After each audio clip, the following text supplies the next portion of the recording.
Hello, good morning India. Physics सुबह 8 बजे।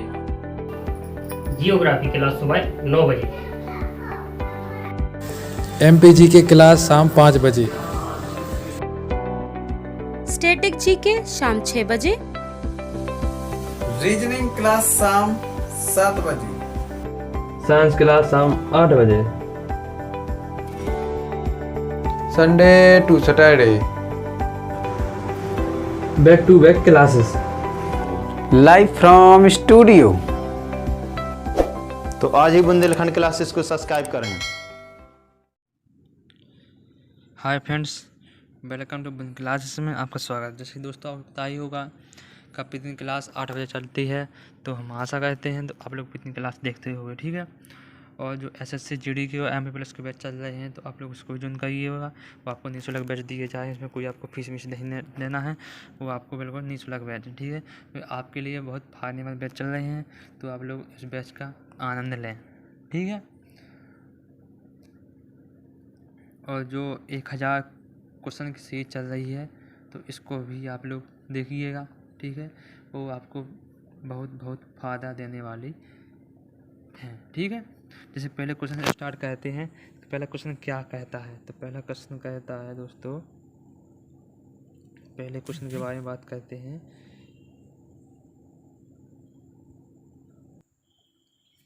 पहला क्वेश्चन है, क्या है पहला क्वेश्चन, कप्पे से ऊतक कितने प्रकार के होते हैं।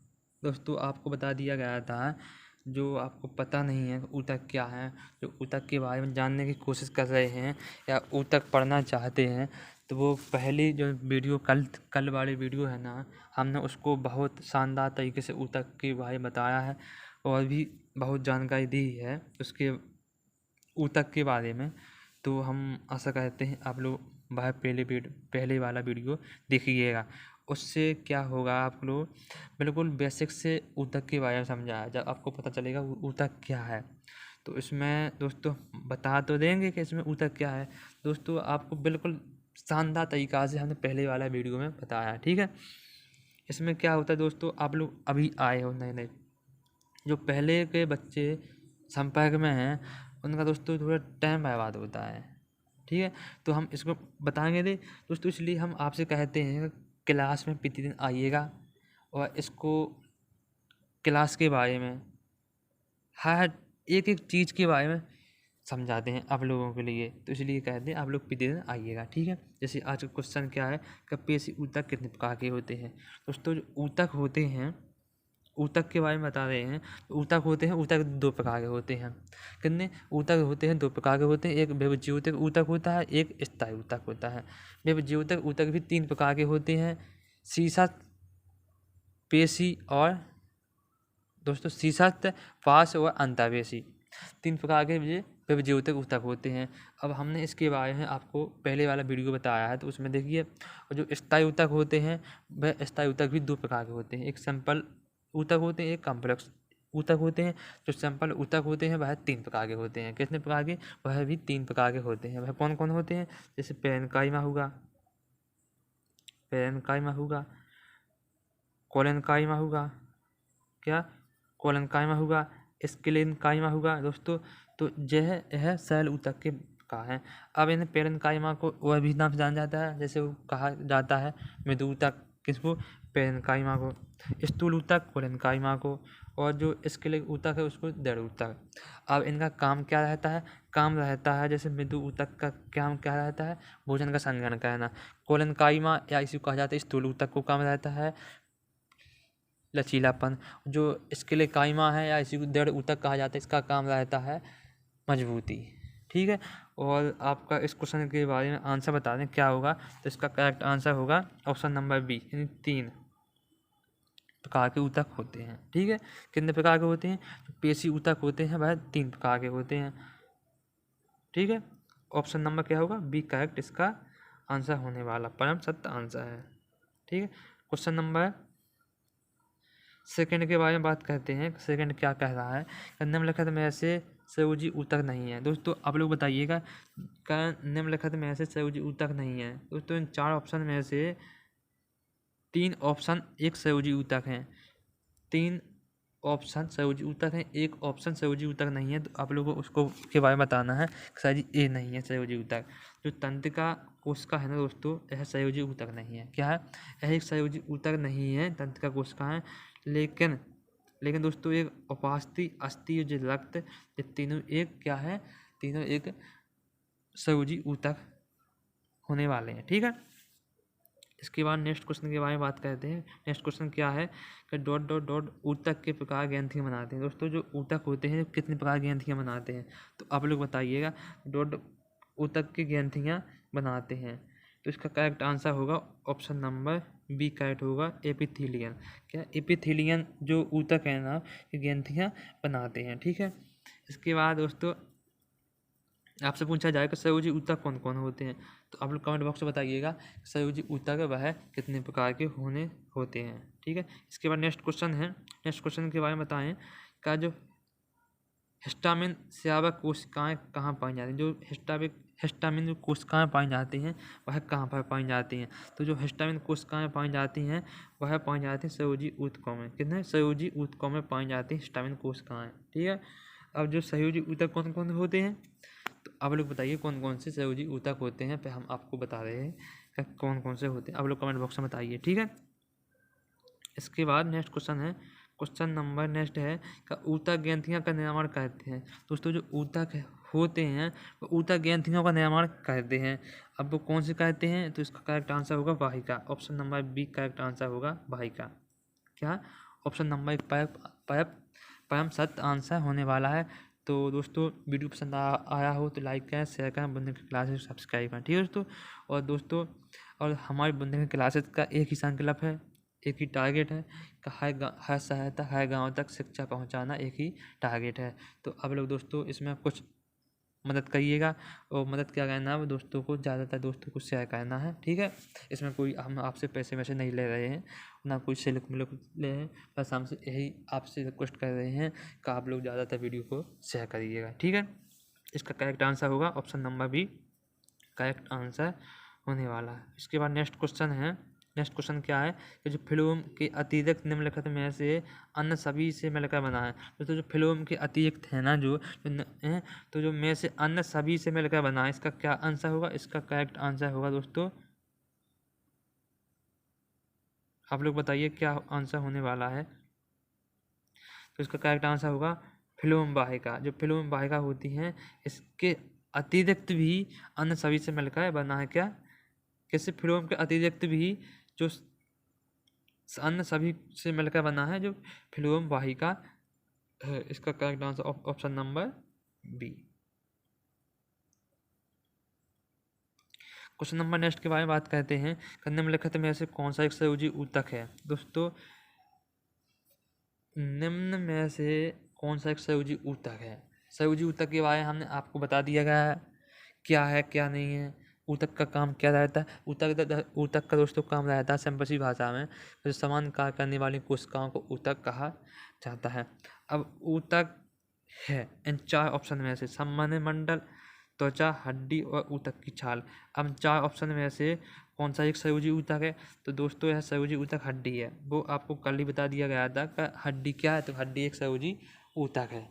इसमें भी करेक्ट आंसर क्या होने वाला है, संयोजी ऊतक होने वाला है हड्डी।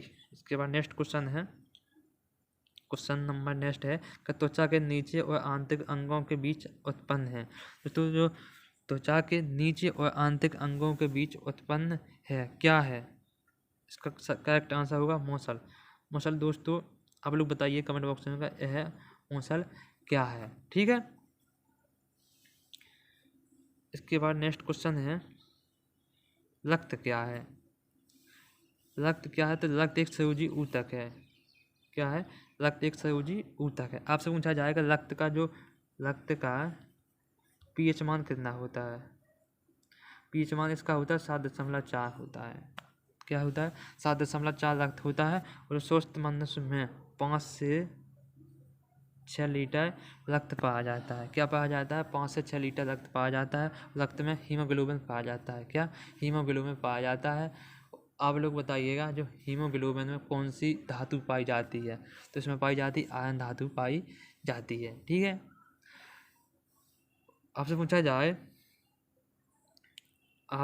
जाए कि मानव शरीर का कुल भार का कितने प्रतिशत रक्त पाया जाता है, तो मानव शरीर का वजन के हिसाब से रक्त कितना पाया जाता है, तो वह पाया जाता है 7%। कितना? 7% पाया जाता है। ठीक है, और इसका करेक्ट आंसर होता है क्या? इसका करेक्ट आंसर होगा एक संयोजी ऊतक है। रक्त एक संयोजी ऊतक है और हड्डी भी एक संयोजी ऊतक है। ठीक है, इसका क्वेश्चन नंबर नेक्स्ट है का जो हमारे शरीर में कई अंग हैं, निम्नलिखित में से कौन सा अंग सबसे बड़ा है? जो निम्नलिखित में से कौन सा अंग सबसे बड़ा है? तो क्या है सबसे बड़ा अंग? तो सबसे बड़ा अंग आपको पता ही होगा, सबको पता है, त्वचा मानव शरीर का सबसे बड़ा अंग है। ठीक है, और इसमें बात कही जाए तो लीवर क्या है? ग्रंथि है, लेकिन वो सबसे बड़ी ग्रंथि कहा जाएगी आपको यकृत। ठीक है, अंग के बारे में बात कही जाए तो अंग है त्वचा, सबसे बड़ा अंग त्वचा है। ठीक है, इसका नेक्स्ट क्वेश्चन है, क्वेश्चन नंबर नेक्स्ट है निम्नलिखित में से संयोजी ऊतक नहीं है। दोस्तों चारों एक संयोजी ऊतक है, लेकिन एक संयोजी ऊतक नहीं है। तो आप लोग बताइए कौन सा संयोजी ऊतक नहीं है? तो इसका करेक्ट आंसर होगा तंत्रिका कोशिका संयोजी ऊतक नहीं है। जो उपास्थि, अस्थि, रक्त तीनों एक संयोजी ऊतक होते हैं। जो तंत्रिका कोशिका एक क्या है? संयोजी ऊतक नहीं है। ठीक है, इसके बाद क्वेश्चन नंबर नेक्स्ट है का पौधों का कौन सा ऐसा पानी और खनिज के परिवहन को सक्षम करता है? दोस्तों पौधों का कौन सा एक ऐसा भाग है जो पानी और खनिज के परिवहन को सक्षम करता है? इसका करेक्ट आंसर क्या है? जो करेक्ट आंसर दोस्तों जाइलम है। दोस्तों जाइलम है ना। अब जाइलम का काम क्या रहता है? जाइलम का काम रहता है दोस्तों पेड़ों के जो जल का परिवहन करना, इसका काम रहता है जल का, जाइलम का, जा से जालो, जा से जाइलम। ठीक है, और फ्लोएम का काम रहता है, तो फ्लोएम का काम रहता है फूड या पदार्थों का परिवहन करना, फ्लोएम का काम रहता है, और जाइलम का रहता है जल को परिवहन करना। दोस्तों यह संयोजी ऊतक हैं और इन्हीं को संवहन ऊतक भी कहा जाता है। क्या कहा जाता है? संवहनी ऊतक कहा जाता है। ठीक है दोस्तों, इसका क्वेश्चन नंबर नेक्स्ट है। क्वेश्चन नंबर नेक्स्ट के बारे में बात कहा जाता है निम्नलिखित में ऐसे कौन सा ऊतक मुख्य रूप से मृत कोशिकाओं से बना है? दोस्तों ऐसा कौन सा ऊतक है जो मृत कोशिकाओं से बना है? तो अब आप लोग बताइएगा कौन सा ऊतक जो मृत कोशिकाओं से बना है? इसका करेक्ट आंसर होगा जाइलम। जाइलम एक मृत कोशिकाओं से बना है। कैसा बने हैं? तो मृत कोशिकाओं से बना है। पेरेन्काइमा मृदूतक, और कोलेनकाइमा का नाम है स्थूल ऊतक, और एरेनकाइमा क्या है? तो एरेनकाइमा जो एक पेरेन्काइमा का भाग है, जहाँ पर पेरेन्काइमा के अंदर जो हवा होती है उन्हीं कहा जाता है एरेनकाइमा, और हवा के स्थान पर जो अंतःकोश के स्थान हो जाता है तो उन्हें कहा जाता है क्लोरेन कहा जाता है। जो दो भाग होते हैं पेरेन्काइमा के, दो भाग हैं, एक क्लोरेन, ठीक है, और दूसरा भाग होता है एरेनकाइमा। ठीक है, और पेरेन्काइमा भाग किसका है? तो पेरेन्काइमा एक शैल ऊतक का भाग है, और शैल ऊतक भाग एक किसका भाग है? स्थायी ऊतक का। और स्थायी ऊतक और बहुभुजीय ऊतक जो दो भाग होते हैं वह होते हैं किसके? ऊतक के। ठीक है दोस्तों, क्वेश्चन नंबर नेक्स्ट है निम्नलिखित में से कौन सा शैल ऊतक नहीं है? दोस्तों चारों शैल ऊतक हैं, लेकिन एक शैल ऊतक नहीं है, तो बस वह है। इसका करेक्ट आंसर होने वाला है option number B. Option number B correct answer क्या होगा? जाइलम। जाइलम एक शैल ऊतक नहीं है, यह एक कॉम्प्लेक्स ऊतक है, आपको बता दिया गया था। ठीक है, तो आप लोग इसलिए कहते हैं, आप लोग जो हम पढ़ाते हैं वो आपको सीख के आना है, रिवीजन करके आना है। ठीक है, तो वह इस समय काम आता है। इसके बाद नेक्स्ट क्वेश्चन है, क्वेश्चन नंबर नेक्स्ट है क्या प्रोटीन संश्लेषण में छाया से इवेंट निर्माण होता है? जो प्रोटीन संश्लेषण में छाया से इवेंट निर्माण होता है तो क्या होता है? तो mRNA, जो mRNA है ना दोस्तों, इसको कहा जाता है मैसेंजर राइबोन्यूक्लिक एसिड। इसका पूरा नाम क्या रहता है? मैसेंजर राइबोन्यूक्लिक एसिड इसका काम रहता है। जो DNA और RNA के बारे में हमने आपको वीडियो बना के क्लास दी थी वो आप लोगों ने देखी हो, मैं आशा करता हूँ आप लोगों ने देखी होगी, और नहीं देखी है तो आप लोग उसको डिस्क्रिप्शन में लिंक दी गई है, तो आप लोग वहाँ जाकर देखिएगा डीएनए आरएनए में अंतर क्या है और डीएनए आरएनए क्या कहलाता है, तो आप लोग उसको भी देखिएगा। ठीक है, इसका क्वेश्चन नंबर नेक्स्ट है। क्वेश्चन नंबर नेक्स्ट के बारे में बात करते हैं।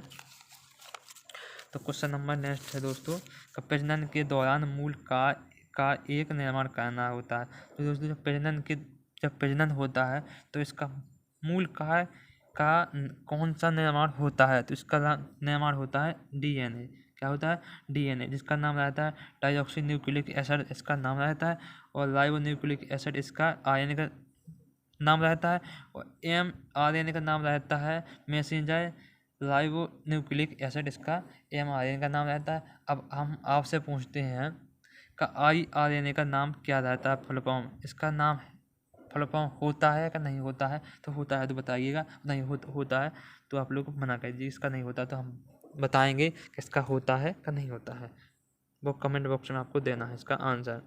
एंजाइम मूलतः होते हैं दोस्तों, जो एंजाइम होते हैं वह क्या होते हैं? तो जो एंजाइम होते हैं वह एक प्रोटीन होते हैं। क्या होते हैं? वह एक प्रोटीन होते हैं। कैसे होते हैं? वह एक प्रोटीन होते हैं एंजाइम। ठीक है, अब बात करें विटामिन की, तो विटामिन की खोज किसने की थी? फंगल ने। अब जो आपसे पूछा जाए विटामिन ए का नाम क्या है, तो रेटिनॉल है। इसकी कमी से क्या होता है? तो इसकी कमी से रतौंधी रोग होता है। ठीक है दोस्तों, अब कहते हैं बात नेक्स्ट क्वेश्चन के बारे में बात करते हैं कि प्रोटीन का एक अभिन्न अंग है। दोस्तों जो प्रोटीन का एक अभिन्न अंग कौन सा है, तो आप लोग बताइएगा कौन सा है। तो प्रोटीन का एक अभिन्न अंग है, क्या है? तो है एंटीबॉडी है, और इनमें सभी है, एंजाइमों है, और कोशिका झिल्ली है। तो इसका करेक्ट आंसर होगा इनमें से सभी। जो इनमें से एंटीबॉडी भी है, एंजाइम है, और कोशिका झिल्ली है, ये तीनों प्रोटीन का एक अभिन्न अंग है। ठीक है, इसके बाद नेक्स्ट क्वेश्चन है। क्वेश्चन नंबर नेक्स्ट के बारे में बात कही जाए, निम्न में से कया में को पोषक तत्व नहीं है। दोस्तों 4 में से 3 कया पोषक तत्व हैं, लेकिन एक कया में को पोषक तत्व नहीं है, तो वह कौन सा नहीं है? तो इसका करेक्ट आंसर होगा विटामिन एक कया पोषक तत्व नहीं है। जो वसा और कार्बोहाइड्रेट अमीनो अम्ल तीनों कया में को पोषक तत्व हैं। ठीक है, अब कहते हैं नेक्स्ट क्वेश्चन के बारे में बात करते हैं। क्या है नेक्स्ट क्वेश्चन? क्या है? तो नेक्स्ट क्वेश्चन के बारे में बात करेंगे, निम्नलिखित में से कौन सा एक दूध का प्रोटीन है? निम्नलिखित में से कौन सा एक दूध का प्रोटीन है? तो वह कैसीन है। कैसीन एक दूध का प्रोटीन है। कैसा है? दूध का एक प्रोटीन है क्या? कैसीन। ठीक है, इसके बाद नेक्स्ट क्वेश्चन के बारे में बात करते हैं। नेक्स्ट क्वेश्चन है गुणसूत्र किससे संबंधित है? तो गुणसूत्र है ना दोस्तों, वह किससे संबंधित है? तो वह सबको पता ही होगा, अनुवांशिकी से संबंधित है। किससे? अनुवांशिकी से संबंधित है। अब बात कही जाए जीन की खोज किसने की थी? जीन की खोज किसने की थी? तो इसका करेक्ट आंसर होगा हरगोविंद खुराना। हरगोविंद खुराना ने एक भारतीय वैज्ञानिक है, इन्होंने जीन की खोज की थी, और इन्हें इसमें पोस्का मिला था का नहीं मिला था? आप लोग बताइएगा। और जब इन्हें मिला था तो कब मिला था, और अन्यथा इन्हें कौन सी खोज के लिए नोबेल पुरस्कार मिला था? ठीक है, आपको कमेंट बॉक्स में बताना है इसका करेक्ट आंसर। अब बात करते हैं नेक्स्ट क्वेश्चन के बारे में है का उस बिंदु का क्या नाम है जिस पर क्रोमोसोम में क्रोमेटिक जोड़ते हैं? दोस्तों वह उस बिंदु नाम क्या है जिसमें क्रोमोसोम से क्रोमेटिक जोड़ते हैं? तो उसका नाम क्या है? तो उसका नाम है सेंट्रोमियर। क्या? सेंट्रोमियर इसका एक करेक्ट आंसर होने वाला है, जिसका सत्य आंसर है सेंट्रोमियर। ठीक है, इसका करेक्ट आंसर है सेंट्रोमियर। अब नेक्स्ट क्वेश्चन है अनुवांशिकी सामग्री के बाहर है। तो अनुवांशिकी है सामग्री के बाहर है, इसका करेक्ट आंसर क्या होगा? जीन इसका करेक्ट आंसर होने वाला है, जो अनुवांशिकी सामग्री के बाहर है। ठीक है, इसके बाद नेक्स्ट क्वेश्चन है। क्वेश्चन नंबर नेक्स्ट है कि एक नवजात बालिका की कोशिकाओं में गुणसूत्र का कौन सा संयोजन होता है? दोस्तों जो एक नवजात बालिका की कोशिकाओं में गुणसूत्र का कौन सा एक संयोजन होता है, तो कौन सा होता है? तो वह होता है, आप लोग बताइए कौन सा होता है? तो वह होता है ऑप्शन नंबर 1 करेक्ट आंसर होगा। 44 गुणसूत्र होते हैं और x है, इसमें मिलकर जो बालिका का निर्माण होता है। इसमें कौन से संयोजन होते हैं गुणसूत्र? 44 गुणसूत्र होते हैं और XX इसमें क्रिया मतलब होता है। ठीक है, इसका करेक्ट आंसर क्या होगा? ए। क्वेश्चन नंबर नेक्स्ट भी है और दोस्तों लास्ट भी है। तो एक मादा युग्मक को क्रोमोसोम होते हैं। दोस्तों एक जो मादा युग्मक में जो क्रोमोसोम होते हैं वह कितने होते हैं? दोस्तों मानव शरीर के गुणसूत्र नहीं पूछे हैं, सिर्फ हम मादा के पूछे हैं। एक मादा युग्मक में क्रोमोसोम की संख्या कितनी होती है? तो वह होती है 23। कितनी होती है? 23 क्रोमोसोम की संख्या होती है। दोस्तों आप लोग 40 नहीं बताइएगा, 40 बताइएगा और लॉन्ग हो जाएगा। हम आपको मानव शरीर की गुणसूत्र संख्या नहीं पूछे हैं, हम आपसे पूछे हैं एक मादा युग्मक में क्रोमोसोम की संख्या। से मादा युग्मक में जो मादा युग्मक में होती है वह 23 होती है और जो मानव शरीर में होती है वह 40 होती है। 23 मादा में और 23 नर में, दोनों मिलाकर 40 होते हैं, इसलिए 40 गुणसूत्र पाए जाते हैं। ठीक है, और जो मादा युग्मक में 23 होते हैं। इसका करेक्ट आंसर क्या होगा? बी करेक्ट आंसर होने वाला। ठीक है दोस्तों, तो हम आशा करते हैं वीडियो को आपको पसंद आया होगा, तो लाइक करें, शेयर करें और बंदे क्लासेस को सब्सक्राइब करें। तो दोस्तों हम और जो SSC के पुलिस के बैच चल रहे हैं तो आप लोग उसको भी ज्वाइन करिएगा और शहर और गांव तक फैलाइएगा इस वीडियो को। जो बच्चा कोचिंग नहीं कर पाता है, जो गांव का गरीब बच्चा है, शहर गरीब बच्चा है, जो कोचिंग नहीं बड़ी कोचिंग नहीं कर पाता है, तो आप लोग वहाँ तक शेयर करिएगा जो इसके फायदा बच्चे ले सकें। ठीक है, तो एक ही टारगेट है आपका, एक ही काम है, पढ़ना और शेयर करना। ठीक है दोस्तों, धन्यवाद। जय हिंद जय भारत। दोस्तों पहली बात, पढ़ेगा भारत तो बढ़ेगा भारत। जय हिंद जय भारत।